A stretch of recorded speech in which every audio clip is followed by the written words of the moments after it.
What's going on, you bunch of heathens? Today we are checking out Shiroyama fan music video yet again. I've been seeing this one a lot, and this is the most requested, top voted comment on my last Sabaton video. So decided to check it out. Should be a pretty fun one. I hope you guys enjoy it. The originals are going to be linked below. Go check them out as always. And yeah, let's jump in.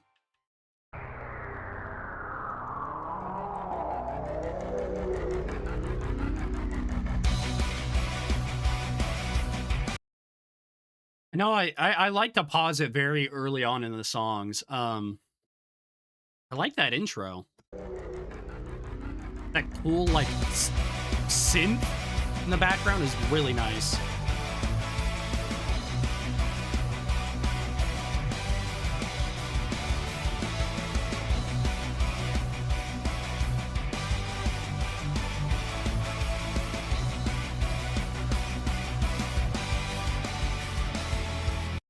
Hell of a good intro. Hold up. Let me pull up the lyrics really quick to make sure I'm understanding everything. All right, I got them. Let's go. It's the nature of time that the old ways must give in. Oh, they're using footage from The Last Samurai. Got it. Never actually seen this movie.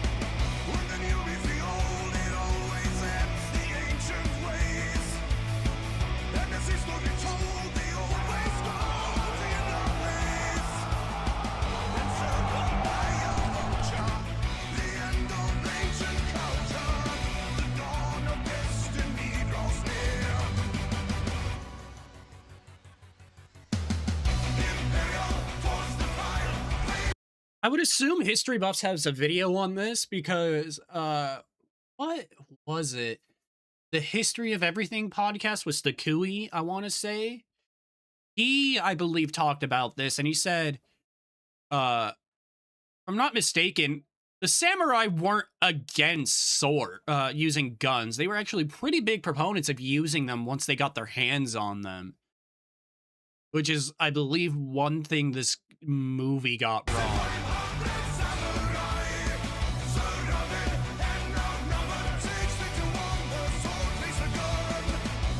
Unless it was just this specific battle or whatever.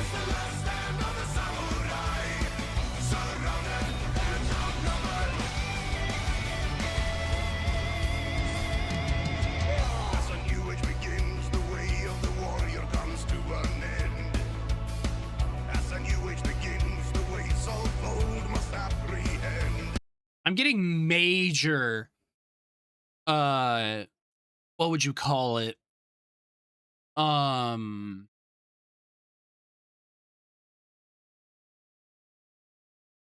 I want to say almost 90s cartoon or 80s. This seems like it would go great in the beginning of like a cartoon or something like that about like the last of the samurai.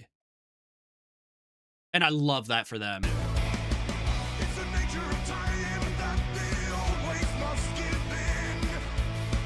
It's the nature of time that the new age comes in sin. And of the road surrender, Saigo ignore contender. The dawn of destiny is here.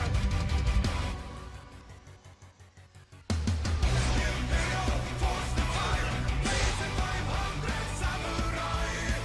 Surrounded and outnumbered, takes me to one, the sword takes the gun. Bushido, dignified, it's the last stand of the samurai. I'm really loving the vibe of this song. This shit sounds awesome.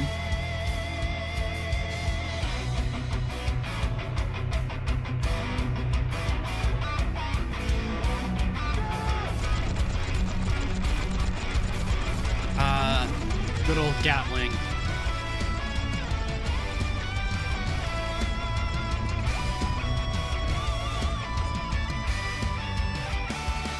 Till the dawn they hold on, only 40 are left at the end. None alive, none survive, Shiroyama. Imperial force the fire, blazing 500 Like, you cannot tell me this does not sound like 90s cartoon music. And I love this shit. Bushido, dignify. It's the last stand of the samurai. Surrounded and outnumbered. 60-1, facing the gun. 60-1, cut your own gun.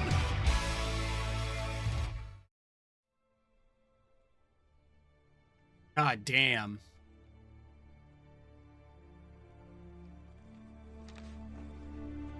Assuming this is all the end of the movie. I have dreamed of a unified Japan, of a country I've never actually seen this movie, strong, but I really... independent, and It modern. seems like one of those movies where And now you have to watch it at We least have once, you know? railroads and canal, Western clothing. And it kind of makes me want to watch it. We cannot forget who we are or where we come from.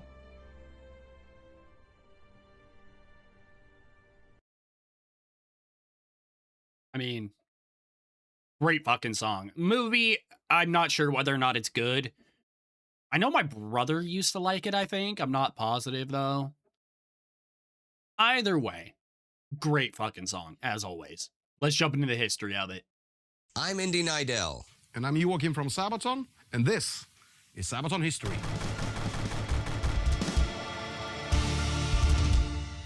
The Battle of Shiroyama was a major turning point in Japanese history, where the samurai, heavily outnumbered, made a heroic stand and counterattack against the Japanese army, showing their legendary skills for the world to see in their final fight.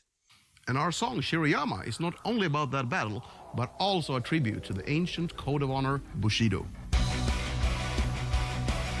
I mean, didn't Japan follow at least during World War II?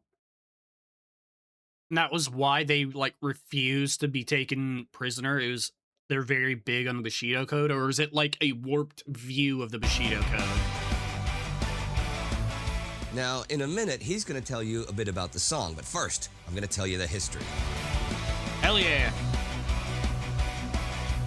In the 7th century, Japan took a major step towards an era of feudalism with a series of reforms. Not really going to go into it here, but these not only reformed the classes, they also redistributed land among local lords, who in turn taxed much of the local population to live and work on said land.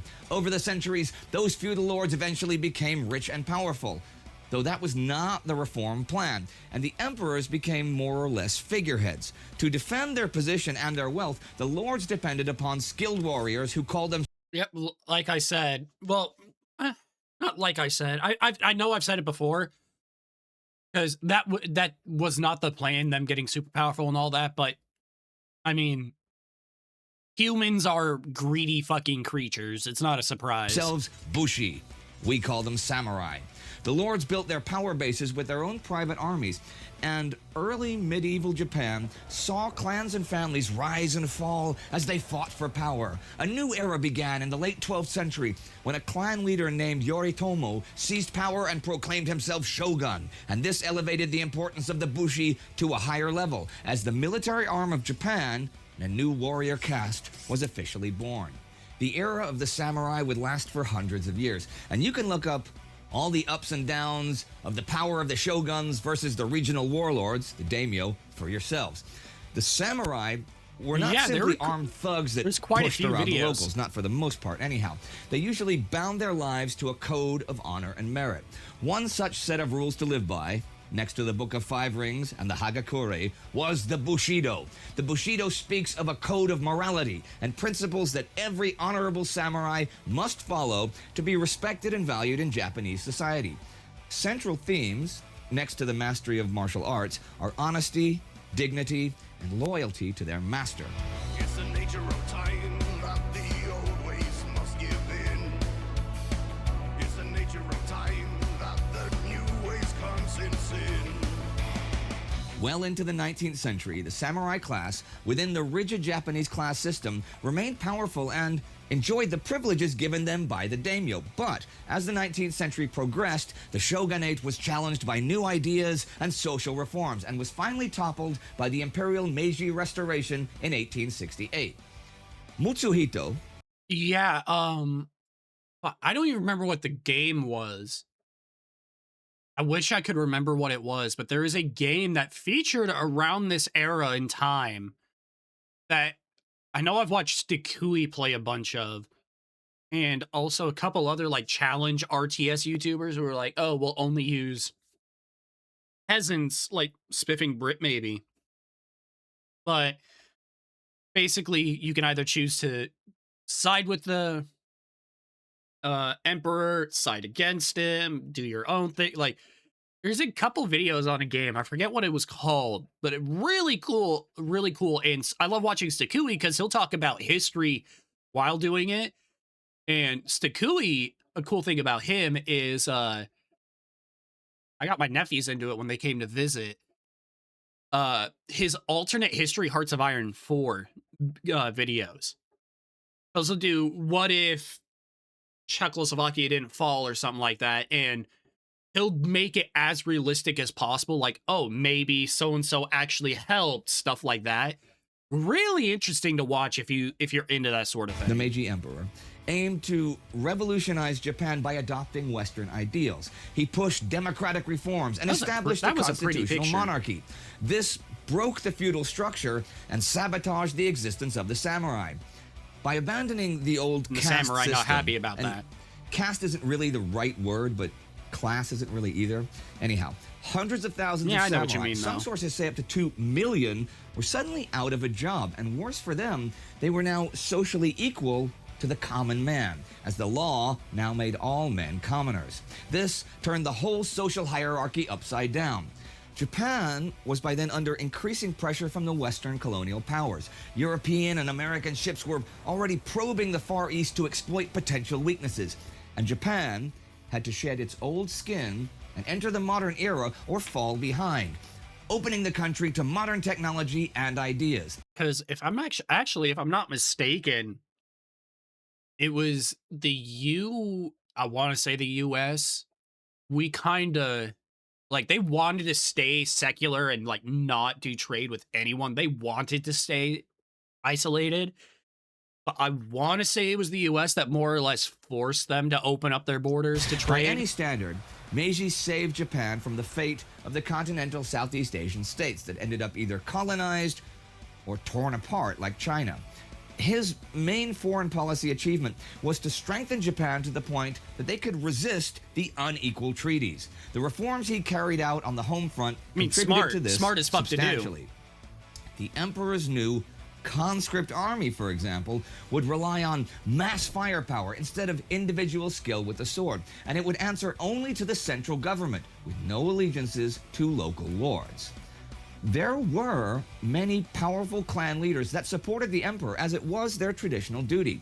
One such man was Saigo Takamori. He had played a large part in the Meiji Restoration and supported modernizing Japan's military. But he also hoped the samurai could still hold on to their power in the countryside. This was not to be, and Saigo left his post as an imperial military advisor and retreated to his own domain of Satsuma, Kagoshima, on the southern Japanese island of Kyushu. As a new age begins, the way of the And he warrior really from the comes to south. an end. As a new age begins, the ways of old must apprehend. Now, he was opposed to the new structures of Japanese society, but did not seek a confrontation with the emperor's rule. Instead, he kept the ideas of Bushido and the samurai alive in his own schools and dojos. Side note here, contrary to popular belief, the samurai did adopt new technologies. In fact, Clan Satsuma was famous for its artillery school. Okay. Okay, see, there we go. I was going to say, because I could have sworn that I had heard many times that they were very much so into firepower. Soon obvious that imperial officials loyal to Saigo were unofficially supplying his schools with ammunition and military-grade weapons, and this raised deep concerns at the imperial high court. Investigators were sent out, to be and fair, these openly accused Saigo of preparing a rebellion.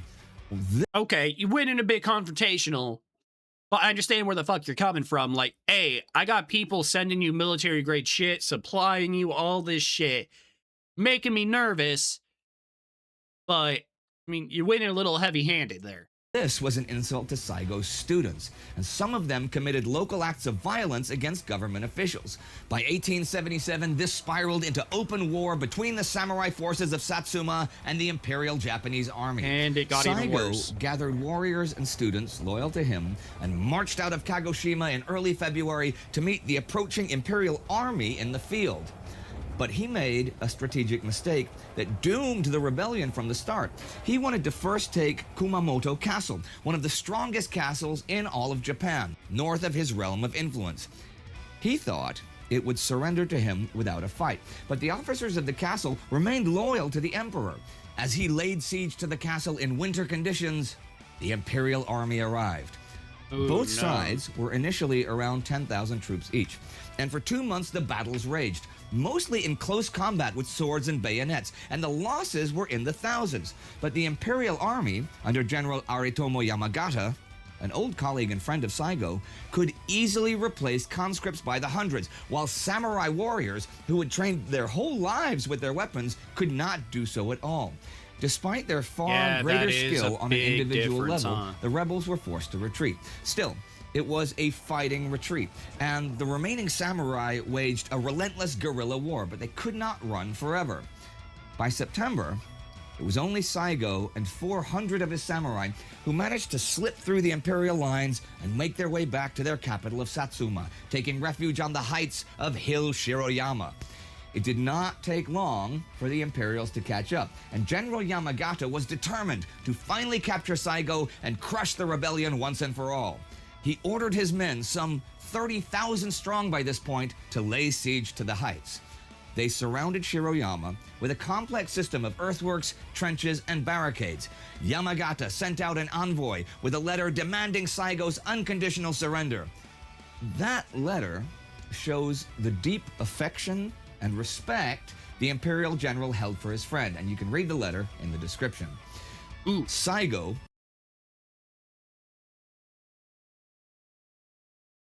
What would you do when your traditional way of life is threatened by a powerful force in your native land? Oh, wait, no, not this.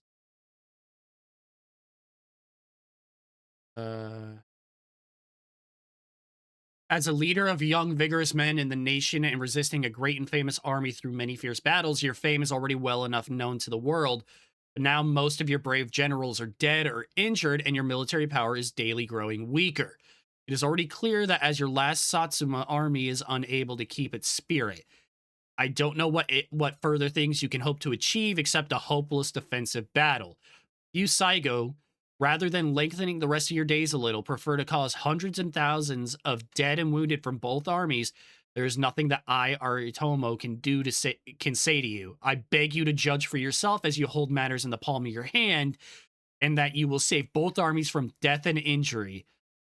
You're a man of famous and known in the world about our national constitution. Naturally, it's not only Aritomo who knows what you really think, but the matter has been settled over many years of public debate. I, Aritomo, earnestly beg you as your old friend. Writing this, my tears fall like rain, and I cannot express myself at all. Please sympathize with the sincerity of my pain.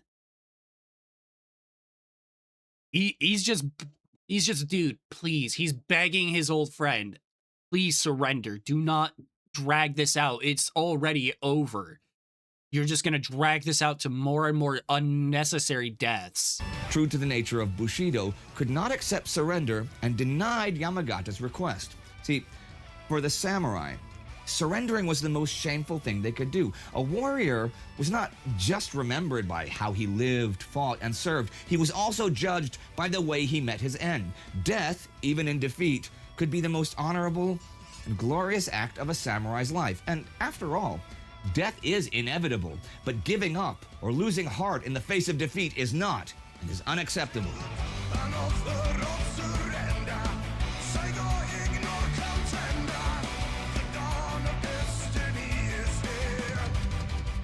Knowing the end was near, Saigo and his men spent their final days singing songs, writing poetry, and playing games, while the Imperial Army prepared its assault. Its artillery began to fire at midnight as September 24th began. The samurai wished each other farewell and shared a last cup of sake. At 3 a.m., Imperial infantry stormed up the hill. The samurai charged, forcing them into close combat. Now, they could not hope to match the skill of the samurai and took huge casualties, and their lines fell into disarray, but numbers were on their side. Yep. By 6 a.m., only 40 of the samurai were still alive. Saigo himself had been mortally wounded, probably from a bullet to the stomach or the hip, though that is uncertain. The legend goes that he was carried back up the hill by one of his closest friends. As they found a quiet spot, Saigo turned one last time in the direction of the Imperial Palace, bowed, and then got to his knees. He committed seppuku, the traditional suicide, by slicing the abdomen open to preserve his honor. His friend cut off Saigo's head with one stroke and hid it somewhere on the mountain. In the morning sun of September 24th, 1877, the remaining 40 samurai met their fate in one final suicide. What was the point of cutting off his head and hiding it? Was this that way he could, like, quote unquote, keep watch over the mountain and his land or something like that? I have a feeling Indy isn't going to really go into reasoning for that. Charge into the Imperial I don't think lines. I've heard of this before. All of them were cut down by gunfire. The defeat at Shiroyama not only meant the end of the Satsuma Rebellion, but the end of the samurai. Japan had entered a new era where such warriors had no place. From now on, the Japanese would wage war with an army made of recruits from all classes and all backgrounds. Saigo Takamori remains a tragic hero whose dedication and skill will always be remembered as examples of the best of his kind, the samurai, and his code, the Bushido.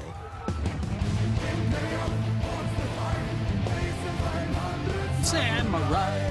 Shiroyama, the This song. sound's gonna be obviously stuck is in my gonna head have all day at certain work. meaning for Japanese fans and stuff. Do you guys play in Japan? Yes, we played there 4 times since 2015, actually. All right, Tokyo! I mean, fuck, you guys know. I watched them in Baby Metal. 'Cause I love Baby Metal. Baby Metal, one of my favorite bands. And what about before that? Never.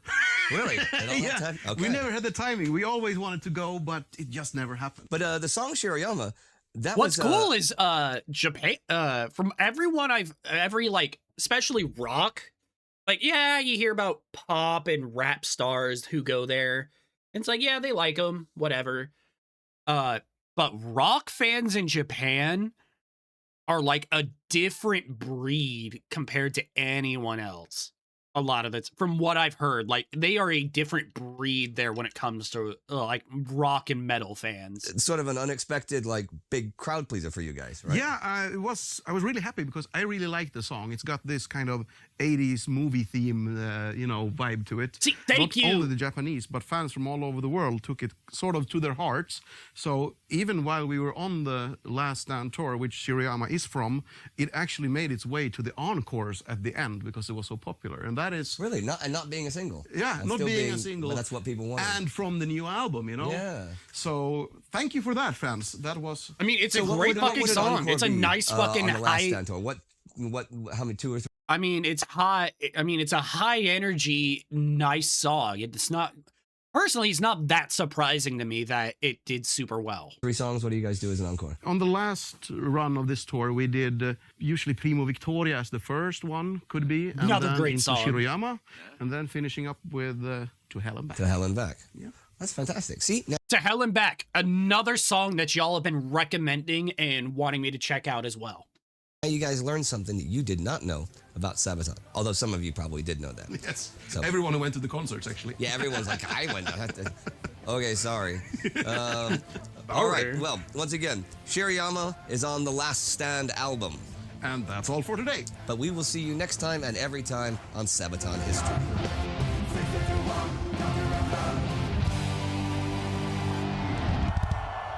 Hell yeah. All right, soldiers. Sabaton's always a fun time to watch. whether it's I stand by history, some of my favorite shit, and so fun. Go check them out. Like, comment, subscribe, check out any of my other reactions. I'm sure there's some for any of y'all out there. And until next time, you guys take care of yourselves. See ya.